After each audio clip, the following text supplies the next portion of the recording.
सल्लल्लाहु अलैहि वसल्लम। इसका तर्जुमा क्या है? आप फरमाते हैं इसका मतलब ये है कि जितनी कोई बंदा नेकी करे, अगर उसके मुताबिक नेकी कर दी जाए तो वो बदला होती है, और अगर थोड़ी बढ़ा के की जाए तो वो एहसान होती है। फरमाया रब करीम फरमाते हैं इस तरह करो, जरा सोच लो बचपन से लेकर आखिर तक, जहां तक तुम मौजूद हो, तुम्हारे माँ बाप ने तुम्हारे साथ क्या किया है। अगर उससे बढ़ा के करोगे तो इसका मतलब है तुमने एहसान किया है। माँ बाप जो होते हैं ना, ठंडी छांव, मीठी जिंदगी।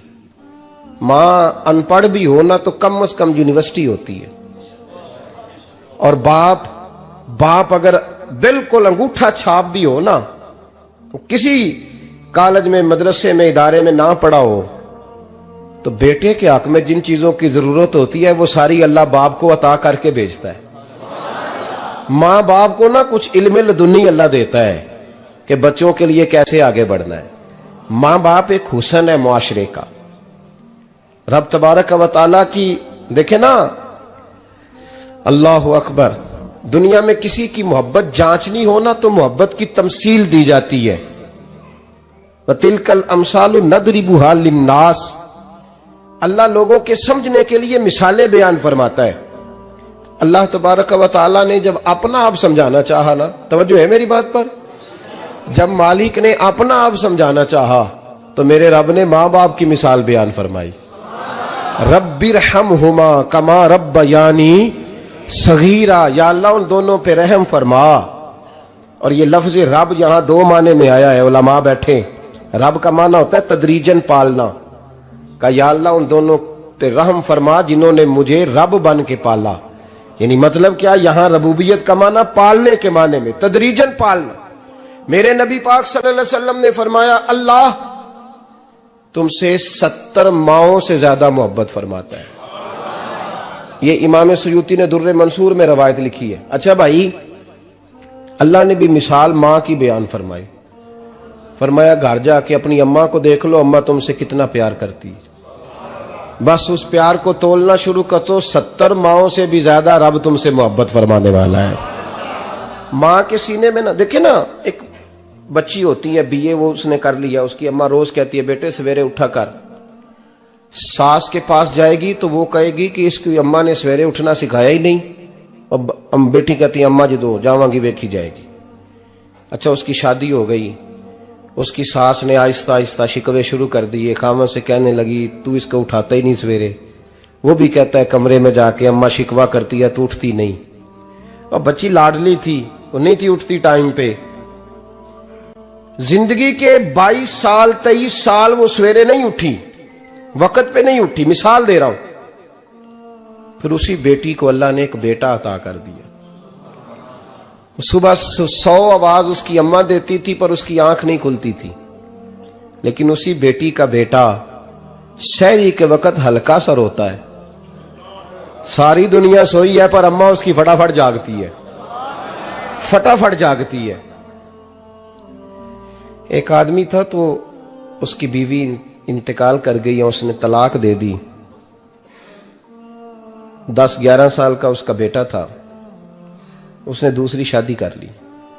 एक दिन अपने बेटे से कहने लगा बेटे वो सगी अम्मा ठीक थी या ये वाली ठीक है? तो बेटा कहने लगा अब्बा जी ये ठीक है, वो सगी अम्मी झूठ बड़े बोलती थी, सगी अम्मी झूठ बड़े बोलती थी, झूठी थी, ये सच्ची है। उसने कहा बेवकूफ तेरी मां झूठी थी। उसने कहा अब्बा बड़ी। क्या किस तरह? कहने लगा अब्बा जी मैं ना, कभी आपको पता मैं शरारती हूं, कभी मैं शरारत करता था ना, कोई बर्तन तोड़ देता था तो मेरी सगी अम्मा मुझे थप्पड़ मार के बाहर निकालती थी। कहती थी मैं ताला लगाऊंगी बावर्ची खाने को, तुझे सारी रात रोटी नहीं देनी, तू आज भूखा ही रहेगा। बिल्कुल नहीं देना, सारी रात नहीं देना। बड़े दावे करती थी, कसमें उठाती थी, पर बड़ी झूठी थी। आधा घंटा भी नहीं गुजरता था तो गलियों में मुझे ढूंढने लग जाती थी, ढूंढ के लाती थी, ढूंढ के, और ला के ना तो गलती मेरी होती थी, रोना मेरी अम्मा शुरू कर देती थी, वे ओए मैनू ना सताया कर वे पुत्रा। फिर मेरी मर्जी का खाना मुझे पका के देती थी, मेरी मर्जी का। और फिर मेरी अम्मा मुझे तोहफा भी देती थी, अब्बा जी वो झूठी थी, पहले कह रही थी सारी रात नहीं देना, अब आधा घंटा। ये बड़ी सच्ची है, जवाब भाई है। मैं शरारत करता हूं तो थप्पड़ मार के निकाल देती है, कहती है रोटी नहीं देनी। फिर मैं सारी रात रो के गुजारता हूं पर नहीं देती। ये सच्ची है, वो झूठी थी। तू मां के दर्द को क्या समझे।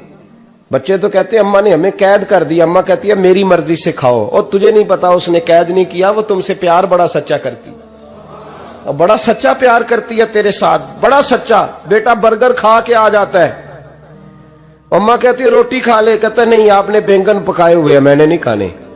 तो अम्मा मिन्नतें करती है, कहती है चल तू दस की खाना है, तेनू सेवियां ना बना दिया, फटाफट दाल पक जाएगी, क्या खाएगा।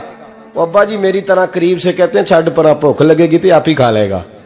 लेकिन अम्मा कहती है इसने रोटी ना खाई तो मुझे नींद नहीं आएगी। तो इस दर्द को समझना।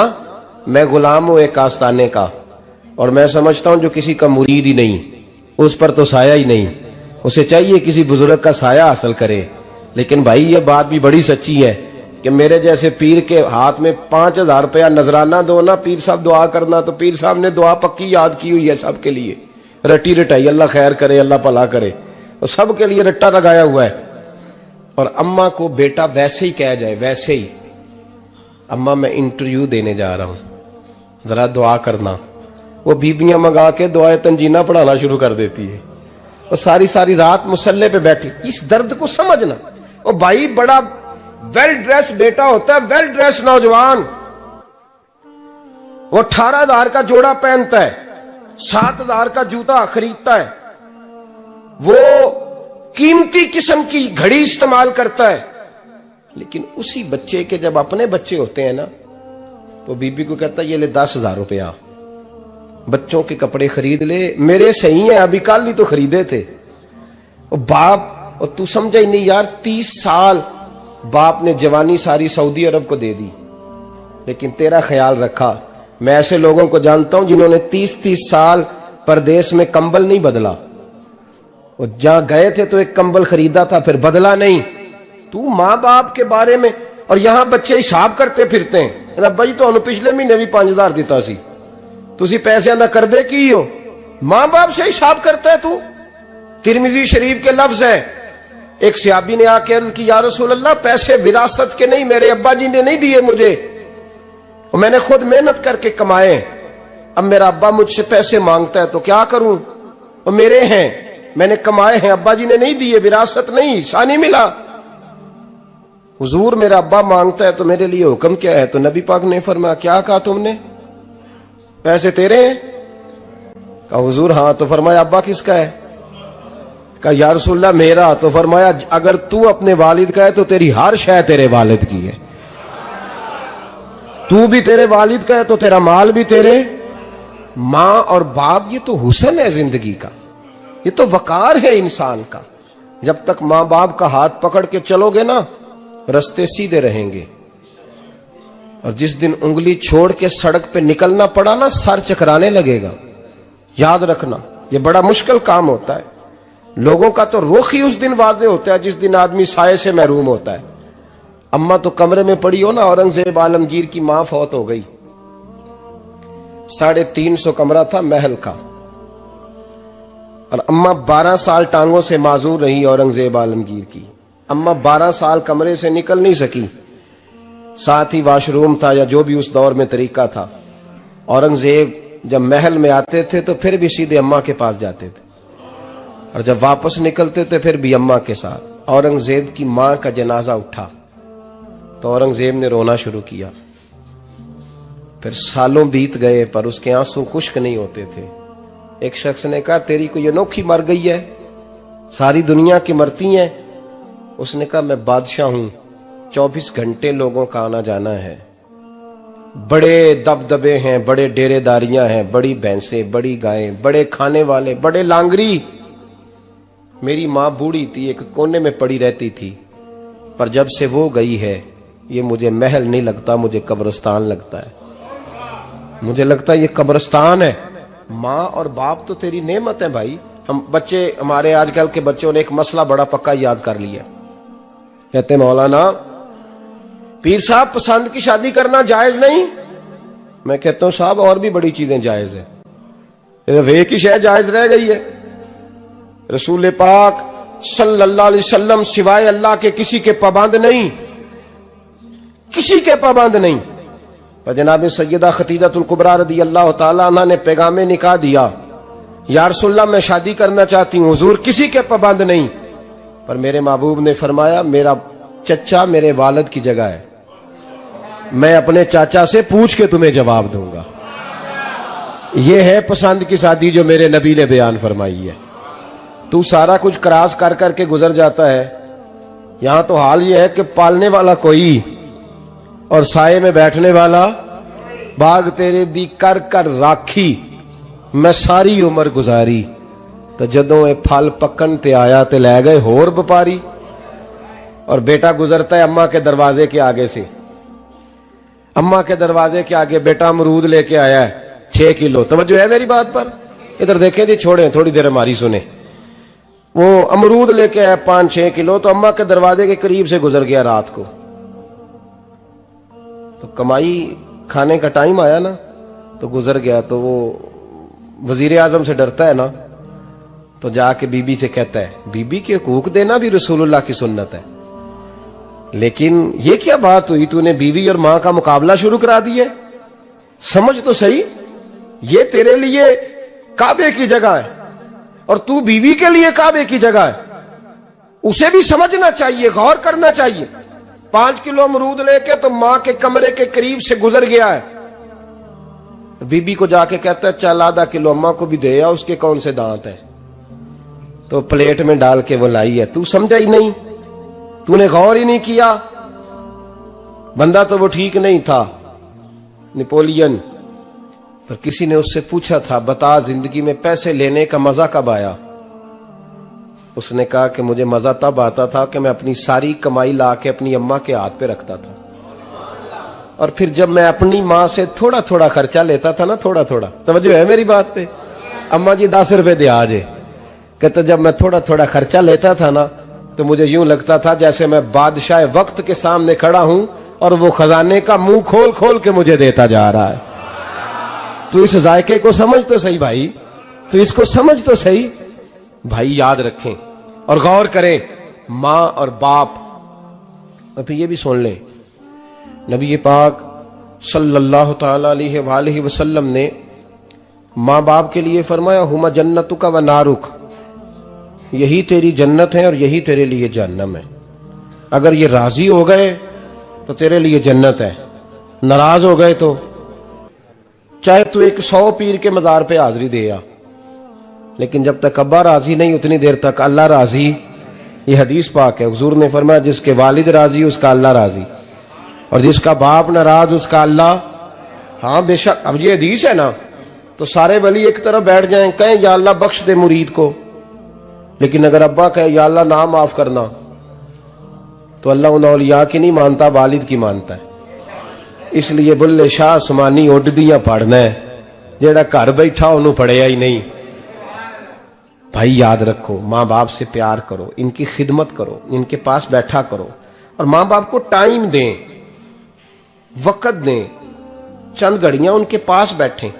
आप यकीन करें, अब्बा जी से आप मशवरा कर ले, सिर्फ मशवरा, मर्जी बेशक अपनी करें, लेकिन उस मशवरे में आपको इतना साया मिलेगा कि जिंदगी में कभी नाकामी नहीं होगी। पर असी सज्जन दी मननी, अब्बे दी नहीं मननी। तो फटे पे जो नलायक हमारी तरह का बैठा है उससे मशवरा लेना है, वालिद से नहीं लेना। बाप के पास बैठे, उससे मशवरा लें। मेरे अब्बा जी किसान थे, मैंने अपनी जिंदगी में ढेरों चीजें अपने बाप से सीखी हैं, दर्जनों चीजें सीखी हैं। मेरे वालिद बड़े खुददार थे, मिजाज में अजीब सी खुददारी थी। कोई बंदा कभी हाल पूछ लेता था ना कि हालात किस तरह के हैं, तो फरमाते थे भाई अगर बताना हुआ तो अपने अल्लाह को बताऊंगा। अल्हम्दुलिल्लाह बड़ा फजल है, मैंने उनके हाथों पे हमेशा छाले देखे, हमेशा छाले, लेकिन उनका हाथ कभी किसी दुनियादार के सामने फैलता हुआ नहीं देखा। लोग मुझे कहते हैं आप किस पीर साहब के साहबजादे हैं, तो मैं कहता हूं मैं उस पीर का साहबजादा हूं जिसने मेहनत करके हलाल की कमाई खाई सारी जिंदगी। ये लोग पीर नहीं होते, ये मुर्शिद नहीं होते, और मैंने दर्जनों चीजें सीखी उनसे। तो सीखने तो बैठ, तुझे हजारों चीजें मिलेंगी। भाई अपनी जिंदगी में माँ बाप की तरफ देखो, सबसे जरूरी काम है इन्हें वक्त दो। अम्मा के ओ भाई बड़ा मुश्किल है दुनियादारों से तारीफ कराना, ते अम्मा दे कोल ते एवं 2 मिनट राती बईए ना आखी अम्मा पैर कटे ना रजाई चो तेरे घुट छड़ा, ते अम्मा कहती जा मेरा पुत्र थकिया आया तू सो जाके, मैं कदों काम लगी सा, मैं कदों हलवान डई सा, जा सो जा जाके। बस ये कार्रवाई है। तूने 2 मिनट के लिए कह दिया, सवेरे पूरे मोहल्ले में तेरी अम्मा कहेगी अल्लाह मेरे पुत्र वर्गा पुत्र सारियां नूं दे। राती आउंदा है ते मैनू घुट के सौंदा है, अल्लाह घुटिया कोई नहीं सुनिया भी कार्रवाई पाई सू, लेकिन वो सबको बताती है। तो भाई इतनी कीमती चीज और तू छोड़ के मैं कभी जलसे से देर से आता था ना, अब तो जाता नहीं ज्यादा जगहों पे। कोशिश करता हूं कि चलो माहौल के मुताबिक, थोड़ा खुश्क आदमी हूं तो हर जगह सेट नहीं हो पाता, इसलिए कम जाता हूं। तो कभी रात को आते थे ना देर से, मेरी अम्मा जी शुगर की मरीज थी, तो मैं छोटे भाई को फोन करता था कि अम्मा जी सो गए, कहने सो गए। मैं कहता था कि तू ना इस तरह कर, नीचे आ जा, 2 बज गए, वो शुगर की मरीज है, आंख खुल जाए ना तो दोबारा लगती नहीं बुजुर्गों की, तो तू दरवाजा खोल दे, अंदर दस्तक दी तो दिक्कत होगी। तो मैं जूते उतार के अंदर दाखिल होता था, तो पहला कदम रखता था तो मेरी अम्मा बोल पड़ती थी पुत्र आ गए, आ गए। ओ भाई तू इस दर्द को समझना, कोई तुझे मिलेगा, कोई मिलेगा तुझे ऐसा। अब मैं दूर दराज भी चला जाता हूं, उनकी जिंदगी में नहीं जा पाया, कहते हमने नहीं जाना, घर में रहना है। इस कैफ को समझ ले, इस दौलत के करीब हो जा। हजरत अबू हुरैरा रदी अल्लाह ताला अन्हु फरमाते हैं मेरी अम्मा बूढ़ी थी, मैं उनकी खिदमत करता था। बाप की खिदमत और माँ की खिदमत सबके हिस्से में नहीं आती, ये रब जिसे महबूब रखता है उसे ये मौके अता करता है। खुश नसीब है जिसे बूढ़ा बाप मिले और वो नौकरी करे, खुश किस्मत है जिसको बीमार माँ मिले और वो नौकरी करे। हजरत अबू हुरैरा फरमाते मेरी अम्मा बूढ़ी थी, तो उनका मैदा कमजोर हो गया था, तो मैं उठा के पखाना पेशाब करता था तो कई दफा मेरे ऊपर कर देती थी। ये हजरत इब्न जौजी अलैहिर्रहमा ने इसको लिखा है। फरमाते हैं मेरे दिल में ख्याल आता था कि मैं बड़ा खिदमत गुजार हूं अपनी माँ का। एक दिन मैं हजरत उमर के पास बैठा था उनके दौरे खिलाफत में, तो एक शख्स आ गया। उस शख्स ने आकर के कहा कि हजरत उमर से हुजूर एक मसला पूछना है। फरमाया पूछो। वो कहने लगा हुजूर मेरी अम्मा बूढ़ी हो गई है, बीमार रहती है, मरीजा है, मुझे आवाज देती है बेटे पेशाब आया है, आवाज देती है, तो मैं अम्मा को उठाता हूं। अभी मैं बैतुल खिला तक वॉशरूम तक जाता नहीं कि मेरी अम्मा मेरे ऊपर पेशाब कर देती है। हजरत उमर से कहने लगा हुजूर बचपन में मैं अम्मा पे पेशाब करता था, अब अम्मा मेरे ऊपर कर देती है, तो हक अदा हो गया ना। हजरत अबू हुरैरा कहते जब उसने सवाल पूछा तो मेरे भी कान खड़े हो गए। मैंने कहा ये तो मेरे वाला मसला पूछ रहा है, मेरे वाला मसला पूछ रहा है। मेरे पास एक दोस्त जुमा पढ़ने आते हैं बड़ी दूर से, मुझे कहने लगे हजरत साहब जदों भी मैं आउना ना तुसी मेरी ही गल छेड़ देंदे हो, वो जो बात होती है ना बिल्कुल मेरी होती है। मैंने कहा नहीं यार जो मैं कर रहा होता हूं वो मेरी भी होती है, वो सारे मुआशरे की होती है। हमें लगता है कि मेरी हो रही है, हालांकि वो बात हमारी सबकी मुश्तरका होती है। सुन ले और याद रख लें। हजरत अबू हुरैरा फरमाते मेरे कान खड़े हो गए। मैंने कहा इसने तो मेरी बात पूछनी शुरू कर दी। हजरत फारूक आजम से कहने लगा हुजूर बचपन में मैं अम्मा पे पेशाब करता था, वो मेरे ऊपर कर देती है, तो हक अदा हो गया। हजरत उमर कहने लगे नहीं कोई नहीं हुआ। उसने कहा हुजूर मुझे समझाएं, वो सारे काम जो मैं अम्मा के साथ करता था अम्मा मेरे साथ करती है, तो क्यों नहीं हुआ। हजरत उमर कहने लगे भाई पेशाब तो तू भी अम्मा पे करता था और अम्मा भी तेरे ऊपर करती है, पर तेरी और तेरी माँ की सोच में बड़ा फर्क है। उसने कहा हुजूर किस तरह, तो क्या जवाब है सैयदना फारूक आजम का, लौ काना नबिय्यम बाद लकाना उमर इब्न खत्ताब। क्या जवाब है। हजरत उमर फरमाने लगे तेरी और तेरी माँ की सोच में बड़ा फर्क है। कहा हुजूर किस तरह। फरमाया जब तेरी अम्मा तेरे ऊपर पेशाब करती है ना तो तू दुआ करता है कि या अल्लाह बूढ़ी हो गई है, इसे पर्दा दे दे, और जब तू अपनी अम्मा पे पेशाब करता था तो वो दुआ करती थी, या अल्लाह मेरे लाल को लंबी जिंदगी अता फरमा। फरमाया ये तेरा और उसका फर्क है, तू पर्दे की दुआएं।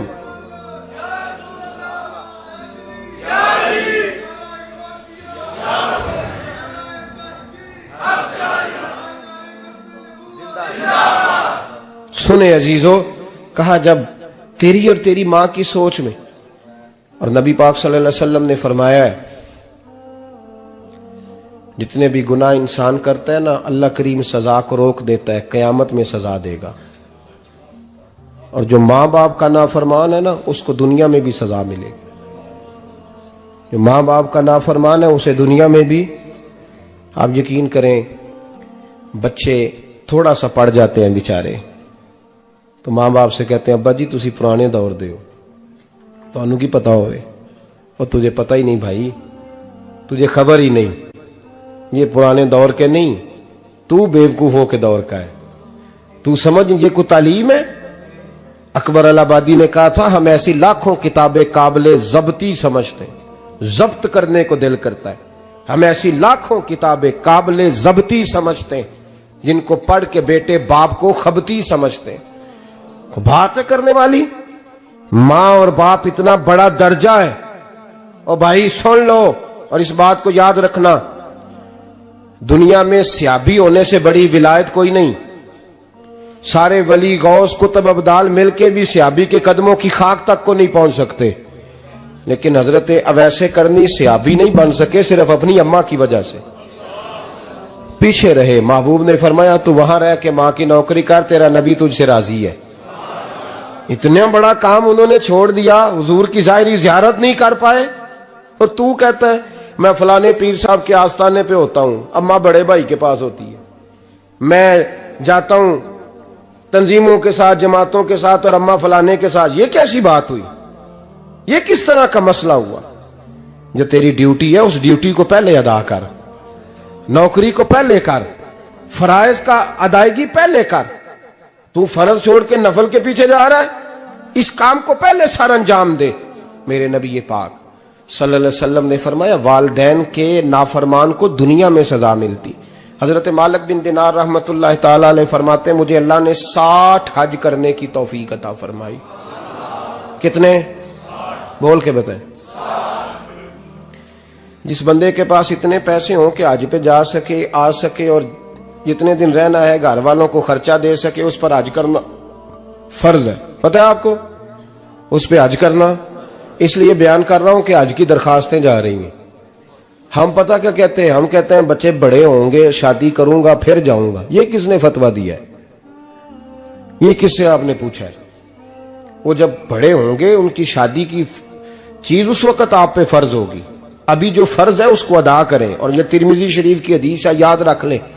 नबी पाक सल्लल्लाहु अलैहि वसल्लम ने फरमाया जिस पर हज फर्ज था उसने किया नहीं, बगैर हज किए मर गया, या यहूदी होके मरेगा या ईसाई होके मरेगा। इतना बड़ा हुक्म है हज के हवाले से, लेकिन लोग इंतजार करते रहते हैं पता नहीं किस चीज का। जब आपको अल्लाह मौका दे, हिम्मत दे, तो पहली फुर्सत में ये फरीजा अदा करें, ये जरूरी काम है। हजरत मालिक बिन दिनार फरमाते मैंने 60 हज किए। एक हज के मौके पर मैंने बड़ा रश देखा, लाखों का इज्तिमा हुआ। मेरी बातों की समझ तो आ रही है ना आप दोस्तों? जो नहीं बोल रहे उन्हें भी आ रही है ना? अल्लाह जज़ा दे। कहते हैं लाखों का मजमा था, तो मेरे दिल में ख्याल आया, मैंने कहा अल्लाह इतने लोग आए हैं, इनका हज कबूल भी हुआ है कि नहीं? फरमाते हैं मैं सोच रहा था तो रात को ना ख्वाब में मैंने किसी कहने वाले को कहते हुए सुना कि सबका कबूल हो गया। बल्ख का रहने वाला मोहम्मद बिन हारून बल्खी है, उसका हज कबूल नहीं हुआ। फरमाते हैं शहरों के अलग-अलग खैमे लगते थे। अब भी आप हज करने जाएं तो पाकिस्तानियों की रिहायशें अलग होती हैं, इंडियन की अलग, बांग्लादेश के अलग, मिस्री, यमनी, सब लोग अलग-अलग रिहायशें होती, झंडे लगे होते हैं मुल्कों के। कहते मैंने सवेरे उठ के ढूंढना शुरू कर दिया। ढूंढता हूं, वो बंदा मिले। कहते हैं जहां बल्ख शहर के लोग रहते थे वहां चला गया। तो मैंने लोगों से पूछा तुम में मोहम्मद बिन हारून बल्खी कौन है? लोग कहने लगे वो तो बड़ा नेक आदमी है, परहेजगार है, बड़े भोले भाले, बड़े अल्लाह वाले। रियाज आपको बस हम ही जानते हैं, वो तो बड़ा नेक है, परहेजगार आदमी। तो मैंने कहा अच्छा कहां है? उन्होंने कहा पहाड़ के पीछे उसने खैमा लगाया हुआ है, सारी रात इबादत करता है, सारा दिन रोजा रखता है, कायमुल लैल है, साइमुद दहर है। क्या बात? फरमाते हैं मैं उन लोगों की बात सुन के हैरान हो गया कि मुझे क्या बताया गया, ये क्या कह रहे हैं। फरमाते हैं मैं पहाड़ के पीछे गया। हजरत मालिक बिन दिनार अलैहि रहमा फरमाते हैं जब मैं वहां पहुंचा तो मैंने उस शख्स को मुसल्ले पे बैठे देखा, कसरत इबादत के आसार उसके वजूद पर नजर आ रहे थे, सीधा बाजू उसका कटा हुआ था। फरमाते 2 रकते मुकम्मल करके ना मैंने उससे अस्सलामु अलैकुम कहा तो मुझे कहने लगा वालेकुम अस्सलाम, आप मालिक बिन दिनार हैं? मैंने कहा बड़ी इसकी फिरासत है। फरमाते फिर उसने ठंडी सांस ली, कहने लगा आपको ख्वाब आई होगी कि मेरा हज कबूल नहीं हुआ। फरमाते मुझ पर और बिजली गिरी कि क्या कह रहा। मते मैंने कहा यार लोग भी तेरी तारीफ कर रहे हैं और तेरी बसीरत भी बड़ी है, तो ये माजरा क्या है? कहने लगा आप ना पूछें। ये कह के उसने रोना शुरू किया, देर तक रोता रहा। मैंने कहा नहीं यार तू बता। कहने लगा नहीं आप ना पूछें, आप नाराज होंगे। मैंने कहा मैं नहीं होता, तू बोल ना। कहने लगा हुजूर 24 साल हो गए मुझे हज करते हुए, 24वां हज है मेरा, और हर साल कोई अल्लाह का वली आके बताता है कि जा चला जा तेरा कोई नहीं कबूल हुआ। बेपरवाही वेख सज्जन दी जिथे किसे दी पेश ना जावे, ओने ताजा वाले दर दर रोले ते मंगते तख्त बिठावे, आजम किसे नु कारा मिलदा ही कोई काबे खाली आवे। कहते हैं उसने मुझे कहा हुजूर 24वां हज है, हर साल कोई बताता है। मैंने कहा तेरी गलती। कहने लगा मैं अपनी मां का नाफरमान। मैंने कहा वाकया क्या हुआ? कहने लगा हजरत अल्लाह ने मुझे दौलत दी, माल दिया, जमीनें दी, तो मैं अय्याश हो गया। अब यकीन करें अल्लाह लोगों को माल देता है तो वो समझते हैं मेरी चालाकी से आया है, मैं तेज बड़ा था इसलिए आया है, नाफरमान होते हैं। लेकिन जो रब लेना जानता है, देना जानता है, वो लेना भी। वारस शाह मान करी ना वारसां दा, रब बेवारसा करके मार दई। लोग बड़े स्मार्ट बन जाते हैं, उनकी गुफ्तगू में बड़ा तकब्बुर होता है, उनके निगाहों के अंदाज में बड़े, वो कहते हैं ओहो सब लोग बेवकूफ हैं, सिर्फ मैं सियाना हूं, काम जो सही चल रहा है। ओ भाई 1 मिनट लगता है इंसान को बादशाह से फकीर होने में। एक इमाम मालिक रहमतुल्लाह अलैह बैठे थे तो हारून रशीद आपसे कहने लगा इमाम अबू मालिक से, हजरत बताएं इस वक्त अल्लाह क्या कर रहा है? आप फरमाने लगे यार तू बड़े मोटे दिमाग का है, किस तरह के सवाल पूछता है? बादशाह था ना। कहा नहीं आप बताएं। तो इमाम मालिक फरमाने लगे तू तख्त पे बैठ के सवाल पूछता रहता है और मैं नीचे बैठ के जवाब देता रहता हूं, नीचे आ फिर बताता हूं। उसने कहा जनाब बताएं। फरमाने लगे तू सवाली है ना, तो तू नीचे बैठ और मैं ऊपर बैठता हूं। क्या जनाब आ जाए। हारून रशीद नीचे आ गया, इमाम मालिक तख्त पे बैठ गए। फरमाने लगे अब बता क्या पूछ रहा था? कहने लगा हुजूर पूछा था अल्लाह इस वक्त क्या कर रहा है? फरमाने लगे रब इस वक्त तुझे समझा रहा है कि इस तख्त पे तकब्बुर न करना, 1 मिनट लगता है मैं तुझे उठा के मालिक को बिठा दिया करता हूं, ये तुझे समझा रहा है, लिहाजा इस समझ पे कायम रहना, तकब्बुर न करना, 1 ही तो मिनट लगता है, ये तुझे समझा रहा है। तो वो शख्स कहने लगा मोहम्मद बिन हारून बल्खी इमाम मालिक बिन दिनार से कि हुजूर बड़ी दौलत थी तो मैं अय्याश हो गया था। रमजान का महीना था, अम्मा तंदूर में रोटियां लगा रही थी, मैं शराब पी के घर आ गया।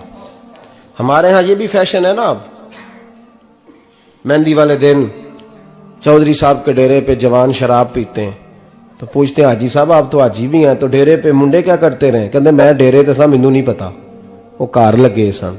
हाजी साहब आपको सारा पता है और अल्लाह आपसे पूछ लेगा। यहां तो कोई आदमी चुप कर जाएगा आपके किलों की वजह से, लेकिन अर्श के मालिक को भी तो जवाब देना है कि नहीं? क्या तरीका है? देखे ना, कुल वाले दिन महफिल और मेहंदी वाले दिन अल्लाह से सिर्फ दुखों का रिश्ता है, रसूलुल्लाह से सिर्फ गमों का रिश्ता है। अगर तूने ढोल ढमक्का शोर शराबा किया है शादी वाले दिन तो कॉल वाले दिन भी बजा, तेरा पता चले, जनाजे पे भी बजा। क्या तमाशा है? मजहब सिर्फ रस्म है, जरूरत है। कोई मर गया तो कुरान पाक खोल लो, बाकी जो मर्जी करो। हज भी कीती जांदे हो, लहू भी पीती जांदे हो, खो के माल यतीमां दा भेज मसीती जांदे हो, फट दिलां दे सींदे नहीं, टोपियां सीती जांदे हो, नफ्स ते छुरी फेर दे नहीं, बकरे कीती जांदे हो, फर्ज भुलाई बैठे हो, नफला नीती जांदे हो। ओ दसो ते सही बुल्ले नू ए की कुछ कीती जांदे हो। ओ दसो ते सही बुल्ले शाह नू की कुछ कीती जांदे हो। कोई तरीका है? कोल शरीफ पे मौलवी साहब तशरीफ लाइएगा, अब्बा जी के कोल है, तो मैं तो कहता हूं बजा ना बैंड बाजे वाला आज भी, तेरा पता चले कि ये दो काम कैसे होते हैं। तू किस तरह दो कश्तियों का, समझ नहीं आती बात की। मैं तो जाता ही नहीं बैंड बाजे वाली शादी पे, मैं कहता जिनको मर्जी पढ़ा लो ने कहा, हमसे नहीं दो काम होते। अल्लाह रोजी देने वाला है, एक ही करते हैं। दो रंगी छोड़ के यक रंग हो जा, सरासर मोम हो जा या संग हो जा, मौज करो। हम इस चक्कर में पड़ते ही नहीं, हम वो रास्ता ही छोड़ देते हैं जो हमारी तबीयत के मुताबिक नहीं होता। बस खत्म हो गई बात। इसलिए गौर करें और याद रखें इस बात को। इमाम मालिक बिन दिनार रहमतुल्लाह अलैह फरमाते हैं, मुझसे कहने लगा पैसे आए तो मैं अय्याश हो गया। रमजान का महीना था, असर के बाद मेरी अम्मा इफ्तारी की तैयारी कर रही थी। मैं गया, मैंने कहा शराब पी हुई, अम्मा रोटी दे। तो अम्मा कहने लगी शर्म कर, शर्म कर, रोजा रखा नहीं तो जिन्होंने रखा है उनका तो ख्याल कर। कहते अम्मा की बात का मुझे गुस्सा लगा। मैं कहा करता हूं बदनसीब है वो बेटा जिसका बाप उससे बात करते हुए डरता है कि पता नहीं कहां से बोलेगा। बदनसीब नहीं वो बेटा जिसकी मां उससे बात करते हुए सहम जाती है कि पता नहीं कौन सी बोली बोलेगा। बदनसीब नहीं कि मां बाप भी जिससे खोल के बात ना कर सके। हजरत मालिक बिन दिनार से कहने लगा, अम्मा ने जब कहा ना शर्म कर, तो मुझे गुस्सा आया, मैंने मां को थप्पड़ मारा और मेरी मां जलते हुए तंदूर में गिरी। लोगों ने मुझे पकड़ के अंदर बंद कर दिया कमरे में। सारी रात मैं शोर सुनता रहा पर नशे में धुत रहा। सवेरे आंख खुली तो मेरी बीवी बैग बांध रही थी। मैंने कहा कहां जा रही हो? कहने लगी जो मां का नहीं बना मेरा कैसे बनेगा। वो मैंने कहा मेरी अम्मा का, वो तो लोगों ने रात को ही दफन कर दी जनाजा पढ़ के। तड़प के कहने लगा मुझे क्यों नहीं बताया? तो कहते हैं लोग कहने लगे तेरी मरती हुई मां कह गई थी इसे मेरा मुंह ना देखने देना, मेरे जनाजे के करीब ना आए। हजरत मालिक बिन दिनार फरमाते हैं जब उसने ये बात सुनाई तो मैंने भी उसके मुंह पे थप्पड़ मारा। मैंने कहा तू इसी काबिल है। कहते हैं वो रोने लगा, हुजूर दुआ करे अल्लाह मुझसे राजी हो जाए। कहने लगा जब मां की इंतकाल की खबर मिली तो मैंने कुल्हाड़ी लेके वो हाथ काट दिया जिससे मां को मारा था। मैंने सारी जायदादें खिरात कर दी। 24 साल हो गए, 24 साल। सारी रात नमाज पढ़ता हूं, रोजा रखता हूं, हज करता हूं, पर हर साल कोई आके कहता है जा दौड़ जा तेरा कोई नहीं कबूल हुआ। हुजूर दुआ करे मालिक राजी हो जाए। फरमाते मैं थप्पड़ मार के आ गया। मैंने कहा तुझसे राजी हो जाए इतने जालिम से? इमाम मालिक फरमाते हैं रात को आके सोया तो मुझे ख्वाब में रसूल पाक का दीदार हुआ। तो नबी पाक अलैहिस्सलाम ने फरमाया मालिक तू उसे मायूस क्यों कर आया है? अल्लाह तो बड़ा मेहरबान है। कहा हुजूर मां के नाफरमान को माफी कैसे मिलेगी? तो इमाम मालिक फरमाने लगे नबी करीम ने फरमाया जाओ उसे जाके बता दे तुझे कयामत में तेरी मां की वजह से बख्श दिया जाएगा। कहा हुजूर अम्मा की वजह से किस तरह?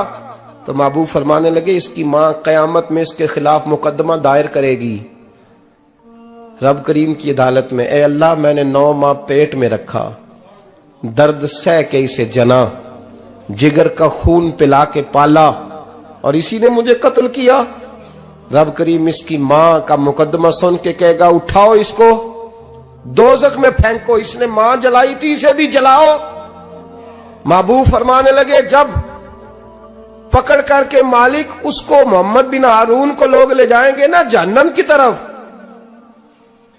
अभी फरिश्ते घसीटेंगे ही तो पलट के फिर अम्मा की तरफ देखेगा और दूसरी दफा फिर घसीटेंगे तो पलट के देखेगा और तीसरी दफा फिर पलट के कहेगा अम्मा ये मुझे जलाने लगे, अम्मा ये जहन्नम में फेंकने लगे। मेरे हबीब फरमाने लगे वो जल के मरने वाली मां वहां भी बोल पड़ेगी, कहेगी या अल्लाह चल मैंने माफ किया तू भी माफ कर दे, ऐ अल्लाह मैंने माफ किया तू भी माफ कर दे। अल्लाह तू माफ कर दे इसे, अल्लाह तू इससे दरगुजर फरमा, इसे माफ कर दे। मेरे महबूब पाक अलैहिस्सलाम फरमाते रब करीम कहेगा इसने तुझे जलाया, तो कहेगी अल्लाह ये तो बेटा था इसने जला दिया, मैं माँ हूं, मेरे सामने जले तो मैं कैसे बर्दाश्त कर सकती हूँ। फरमाया उसने जला के मारा था, पर उसी माँ की वजह से रब करीम इसे जन्नत अता फरमाएगा। पलटा पलटा, जा जाके माँ के पैरों में बैठ, जा सवेरे अनपढ़ बाप से दुआ कराया कर, जा बिल्कुल अंगूठा छाप बाप से सुबह दुआ कराया कर, देख रब करीम तेरे लिए रहमतों के दरवाजे खोल देगा। और आखिरी बात ये भी सुन ले, माँ बाप के इंतकाल के बाद रिश्ते खत्म नहीं होते। रिश्ते खत्म, क्या दुआ मांगते हो नमाज में? रब्बना इग़फिरली। इसका मतलब है माँ बाप तो है ना, वो जो औलाद बचपन में चली जाएगी ना, नाबालगी में, छोटे बच्चे, वो कयामत में माँ बाप की सिफारिश करेंगे। माँ बाप के इंतकाल के बाद भी आला हज़रत फाज़िल बरेलवी ने 12 हुकूक लिखे हैं माँ बाप के फतावा रज़विया में।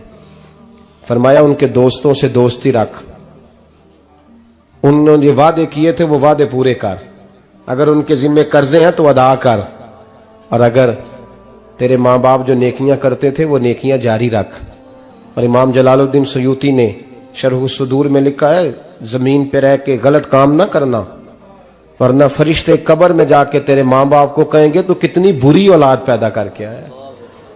और फरमाया तो दुनिया में रह के अच्छे काम कर, चाहे दुआ मांग चाहे ना मांग, फरिश्ते कब्र में जाके कहेंगे क्या बात है तुम्हारे बेटे की, कैसा लाल पैदा किया है, दुनिया खैर से भर दी है। और भाई मुझसे कोई बंदा पूछे ना कि माँ बाप को इसाले सवाब का सबसे बेहतरीन तरीका, तो मैं कहता हूं बेटे नमाजी हो जाओ। क्या कर, ताकि हर नमाज की आखिरी रकत में तू कहे रब्बना इग़फिरली। नमाज अल्लाह की, जिक्र माँ बाप का, अल्लाह ने रख दिया है। रब्बना इग़फिरली हर नमाज की हर आखिरी रकत में खत्म शरीफ पढ़ा जाएगा। और नमाज के अंदर पढ़ेंगे इंशाअल्लाह ताला, पढ़ेंगे नमाज इंशाअल्लाह, वादा नहीं करा रहा। दाढ़ी किसकी सुन्नत है? नहीं, जिन्हें नहीं रखी हो बोलो, जिन्हें रखी हो तो बोलन डाया ने। किसकी सुन्नत है? तो सरकार के गुलामों ने रखनी है, किसी और ने रखनी है? गुलाम कहते हैं अभी हम नेक ही नहीं, नेक होंगे तो रखेंगे। वो खुदा के बंदो, नेक तो सारी जिंदगी बंदा नहीं होता। कभी किसी ने दावा किया है वली गौस कुतुब ने कि अब मैं बिल्कुल गुनाह नहीं करता, मैं पाक साफ हो गया हूं? किया है कभी? ये शैतान का वसवसा है। दाढ़ी हुजूर की सुन्नत है, और रखो तो नबी पाक की मर्जी के रखो, पूरी मुट्ठी रखो, अपनी मर्जी की ना रखो। जितनी मुझे अच्छी लगती है उतनी मैंने रख ली। एक मुट्ठी दाढ़ी रखें, सारी दुनिया की ट्रेनें गुजरती हैं तो गुजर जाएं, नमाज का वक्त नहीं गुजरना चाहिए। बस खत्म हो गई बात। दुनिया तो चंद रोज है, ओ पईयां देश दियां कबरां जिन्हां ते फुल पे, उधरों कोई नहीं जी आमदा ते इधरों लखां गए। नमाज सबसे पहले, इसलिए कि रब रसूल के बगैर हमारा गुजारा ही नहीं, गुजारा ही नहीं। नमाज, कुरान पाक और दुरूद सलाम, ये कज़ा होना ही नहीं चाहिए, जो मर्जी हो जाए। और साथ साथ सुन्नत और शरीयत का लिहाज करना सीखें। और मेरी अपील ये है, हर इमारत पे गुलाफ नहीं चढ़ता, सिर्फ खाना काबा पे चढ़ता है। हर किताब का गुलाफ नहीं होता, सिर्फ कुरान पाक का होता है। हर बीबी का पर्दा नहीं होता, सिर्फ मुसलमान औरत का होता है। जो चीजें पर्दों में होती हैं ना, वो मुकद्दस होती हैं। और भाई टाफी से भी रैपर उतार दो तो मक्खियां बैठने लगती हैं। तो जो बीबी पे पर्दा होगी उस पे बुरी नजरें नहीं जमेंगी। ड्यूटी है आपकी, बेटियों को पर्दा कराएं, बहनों को पर्दा कराएं, माँ बाप माओं को गुजारिश करें। पर्दा हुस्न है मुसलमान का। जिस घर में पर्दा रहता है उस घर में अल्लाह के फरिश्ते रहमत नाज़िल फरमाते हैं। ये कोई फैशन, कोई तरीका, कोई मतलब ही नहीं इन चीजों का। बापर्दा करें अपने घरों को। दुआ करता हूँ अल्लाह तबारक व तआला मेरी इस हाजिरी को कबूल फरमाए। अल्लाह आप सबका आना कबूल फरमाए। और जो कुछ मैंने कहा, अल्लाह तबारक व तआला हमारे दिलों में, हमारी रूहों में इस जज्बे को जागुज़ी फरमाए। आखिर दावाना अल्लाह सलामत। अब काफी नहीं हो गया काम? मैं तकरीर भी इतनी करता हूँ 35-40 मिनट की, यहां तो कुछ ज्यादा हो गई है मेरा ख्याल है। तो थोड़ी बात करने की कोशिश किया करता हूं। चलो मेरी राय यह है कि खुराक थोड़ी हो तो हजम जल्दी हो जाती है। अरसलान साहब से मैंने कहा मेरा खाना ना पकाना, मेरा मौक़िफ़ ये है कि महफिलें सस्ती करनी चाहिए ताकि ज्यादा होनी शुरू हो जाए। महंगी बड़ी है इसलिए मैं दस ज्यादा माड़ा बंदा ते हाथ ही नहीं ना पाता, तो मैं कहा करता हूं कि कम से कम खर्चा हो। हमारे करोड़ों रुपया सालाना लगता है महफिलों पर, अगर अरबों कह दूं तो फिर भी बात गलत, लेकिन उसका रिजल्ट हमें उस तरह का नहीं मिलता जिस तरह का मिलना चाहिए। लेकिन आपने अजमत वालदैन पे प्रोग्राम किया, मेरी राय यह है कि हुकूके ज़ौजैन पे भी होना चाहिए, और शादी से पहले हर बच्चे को मियाँ बीवी के हुकूक का पता होना चाहिए। बाद में 3 तलाकें दे के आ जाते हैं, कहते हैं मैंने पता ही नहीं सी। तो अगर पहले पता कर लेंगे तो ये तमाशा नहीं लगेगा, लेकिन ये काम होता नहीं। बहन भाइयों के हुकूक पर बात होनी चाहिए, ये बड़े जरूरी काम है, और ये भी सारा मेरे नबी पाक का मिलाद ही है, इसलिए कि ये बातें मुस्तफ़ा ने सिखाई हैं हमें सल्लल्लाहु। एक बात कही हजरत ने, मैं अर्ज कर देता हूं। मुहद्दिस इब्न जौज़ी रहमतुल्लाह अलैह एक बुजुर्ग के बारे में फरमाते हैं, वो कहते हैं कि बाज लोगों ने तो उनका अपना नाम लिखा है और बाज जगह पे एक और बुजुर्ग का जिक्र है, और बयान रवायत हज़रत मुहद्दिस इब्न जौज़ी फरमाते हैं। वो कहते हैं कि मैं घर में कोई काम कराना था, काम होते हैं ना छोटे मोटे घर में, तो फरमाते हैं मैं मजदूर लेने गया बगदाद में। चौकों पे मजदूर सारी उम्र का मजदूर ही है ना बेचारा। अमीर तो अमीरतर होता जा रहा है और गरीब गरीबतर हो। हमारे तो पीर भी लोगों को कह रहे हैं फकीर हो जाओ, खुद अमीर होते जाते, खुद रोज बरोज अमीर हो रहे हैं, दुनिया को कह रहे हैं फकीर हो जाओ। तुम भी तो थोड़ा फकर इख्तियार करो ना भाई, जो दर्ज दे रहे हो। इल्ला माशाअल्लाह, सबकी बात नहीं करता। फरमाते हैं कि मैं ना मजदूर लेने गया, बगदाद के चौक में मजदूर बैठे होते थे, तो मेरी उन मजदूरों में से ना एक नौजवान बच्चे पे नजर पड़ी। बड़ा कमजोर सा वजूद था, लेकिन चेहरे पर इबादत का निशान था। माथा बताता था कि नमाज का बड़ा ख्याल रखता है। मैं उसके करीब गया, चेहरे भी बड़ा कुछ बताते हैं ना, चेहरों में भी बड़ी रानाई होती है। फरमाते हैं मैं करीब गया, मैंने उसको कहा बेटे मजदूरी करोगे? तो कहने लगा मजदूरों में बैठा हूं तो हुजूर मजदूरी के लिए ही तो बैठा हूं। तो मैंने कहा कि चलो फिर। कहने लगा नहीं मेरी कुछ शर्तें। मैंने कहा बताओ? कहने लगा पहली शर्त यह है कि लोग 4 दिनार दिहाड़ी लेते हैं, मैं 3 दिनार लूंगा। मैंने कहा यार बे तो बड़ी बेहतरीन है, बाकी भी इस तरह की रख ले। उसने कहा हुजूर दूसरी शर्त यह है कि मैं आपकी मुकम्मल बात मानूंगा, लेकिन जब अजान हो जाएगी फिर आपकी नहीं सुनूंगा।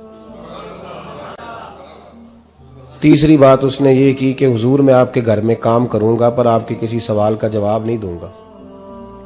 कहते हैं मैंने कहा यार तू बड़ा अजीब है, शर्तें तो मालिकों की होती हैं। कहने लगा जी बहरहाल मैं शर्तें लगा के जाता हूं।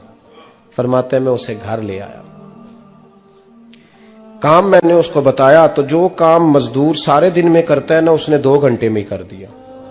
हमारे मजदूर सिगरेट पीने में भी तो आधा घंटा लगाते हैं ना, वो चाय पीने जाएं तो पौना घंटा वहां। उनको भी तो दयानतदारी करनी चाहिए कि नहीं करनी चाहिए? ने मुआहदा किया है ना जी, तो पूरा उतरना चाहिए ना। कहते 2 घंटे में। अब काम जब बंदा शुरू कराता है तो काम और निकल आता है। कहते काम मैंने उसको और बता दिया, वो करने लगा। उसने मिट्टी निकाल के रखी थी बाहर रास्ते में, तो अजान हो गई जोर की। उसने वहीं कुदाल छोड़ी कई और चलने लगा। तो मेरा बेटा कहने लगा इसको जरा बराबर कर दो। कहने लगा चुप कर जा, तेरे बाप से बात हुई थी, जब अजान होती है तो मैं किसी और की नहीं सुनता, सिर्फ अल्लाह रसूल की सुनता हूं।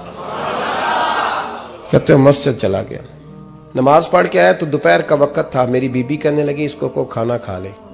कहते हमने कहा खाना खा लो, तो कहने लगा मैंने रोजा रखा हुआ, रमजान भी नहीं था, नफली रोजा रखा हुआ। फरमाते हैं शाम हुई, मैंने 3 दिनार दिए, तो मैंने कहा तेरा नाम क्या है? कहने लगा मैंने आपसे कहा था मैं किसी सवाल का जवाब नहीं दूंगा। वो चला गया। अगले दिन मैं फिर लेने गया उसे, काम कुछ और निकल आए, तो लोगों ने बताया वो सिर्फ हफ्ते वाले दिन आता है। मैंने कहा क्यों? कहने लगे जी वो कहता है मेरा हफ्ते का खर्चा 3 दिनार है, जब 3 दिनार कमा लेता हूं तो बाकी सारा टाइम अल्लाह रसूल की जिक्र में गुजार दिया करता हूं। फरमाते हैं जी अगले हफ्ते मैं फिर लेने गया, मैंने पूरा हफ्ता इंतजार किया कि काम उसी से कराना है। मैं जब गया तो मैंने कहा चलो। कहने लगा मेरी शर्तें याद है ना? और मैंने कहा याद है भाई साथ चल। फरमाते हैं काम कराया, 2-3 हफ्ते वो आता रहा। एक हफ्ते में गया तो लोगों ने कहा हुजूर आज नहीं आया। क्यों? कहने लगे बीमार हो गए। कहाँ घर है? कहने लगे बगदाद के कब्रिस्तान के पीछे जो कच्ची आबादी है उसमें रहता है। फरमाते मैं गया, दरवाजे पे दस्तक दी तो कहने लगा हुजूर आप हैं? दरवाजा खोला है, आ जाइए। फरमाते मैं अंदर गया तो मैंने कहा तुम्हें कैसे पता चला मैं आया हूं? कहने लगा हुजूर अल्लाह वाले हो, आप नहीं आना था, वरना अमीर तो गरीबों का पता लेने कोई नहीं आते। कहते मैं करीब गया तो कहने लगा मैं आपका इंतजार कर रहा था, तेज बुखार है, ताप रहा।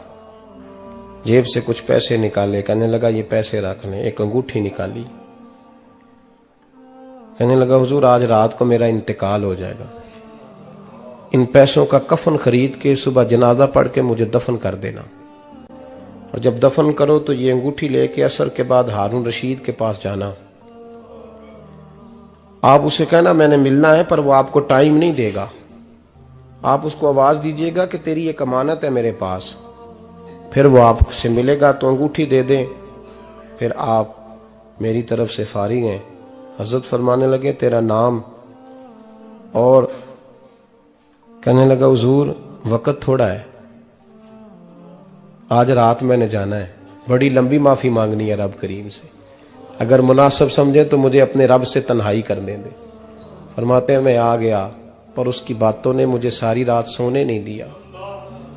फरमाते हैं सुबह बड़ी मुश्किल से सूरज निकला, मैं गया दरवाजे पे हाथ रखा तो दरवाजा खुला हुआ था। अंदर दाखिल हुआ तो खुशबुएं मेरा इस्तकबाल कर रही थी। जब चेहरे से कपड़ा हटाया तो उसका तो इंतकाल हो चुका है, इंतकाल हो चुका है, ऐसे जैसे किसी का दीदार करके सोया है। कहते मैं तो 2 आदमी ले गया था जनाजे पे, पर पता नहीं दुनिया किधर किधर से आई, कहां कहां से। अखां जदों मीटियां जमाना मैनू रोवेगा, अपना ते अपना बेगाना मैनू रोवेगा, अपना ते अपना। और मियां साहब ने कहा था बाद मरन दे मुखड़ा मेरा हो जावे जे ताजा, फिर समझ लेना महबूब मेरे ने आन पड़िया जनाजा। और किसी उर्दू के शायर ने कहा था मेरे मरने पे हर सू शोर मच जाएगा देखोगे, अल्लाह को मेरे मरने पे हर सू शोर मच जाएगा देखोगे, कहने अलविदा सरकार खुद तशरीफ लाएंगे। फरमाते हैं मैं तो 2 बंदे ले गया था, पर पता नहीं मखलूक कहां कहां से आई। जनाजा पड़ा, दफन किया। हारून रशीद के पास में असर के बाद गया, मैंने बुलाना चाहा पर बादशाह था, मेरी तरफ देखा ही नहीं। मैंने उसको कहा तेरी एक अमानत मेरे पास है। फरमाते हैं वो मुझे कोने पे ले गया, क्या बात है, कमरे में बुलाया, मैंने अंगूठी दी। हारून रशीद तो चीखे मारने लगा, कहने लगा अंगूठी वाला कहाँ है? मैंने कहा वो तो इंतकाल कर गया। कहने लगा मुझे कब्र पे ले चल। कहते मैं कब्र पे लाया तो वो लेट गया, तड़प के रोने लगा। मैंने कहा मेरा कलेजा फट जाएगा, ना उसने कुछ बताया ना तूने बताया, ये कौन था? तो हारून रशीद कहने लगा ये मेरा बेटा था। मैंने कहा तेरा बेटा और मजदूर?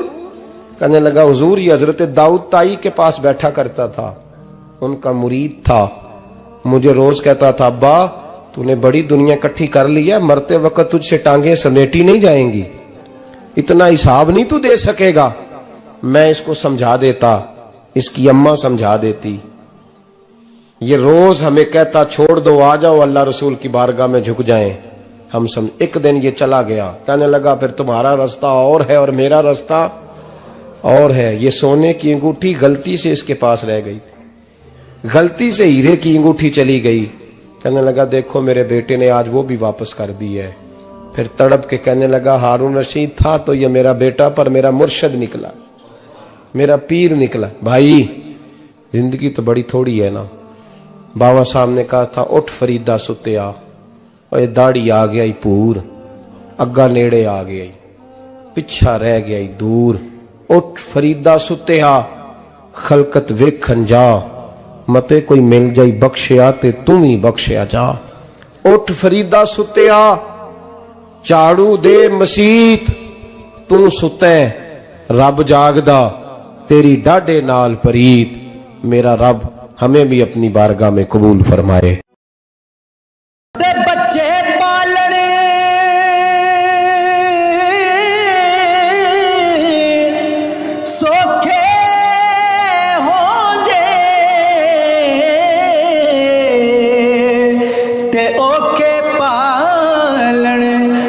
आपे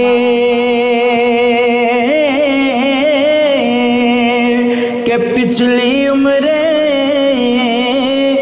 इस नुक्ते दी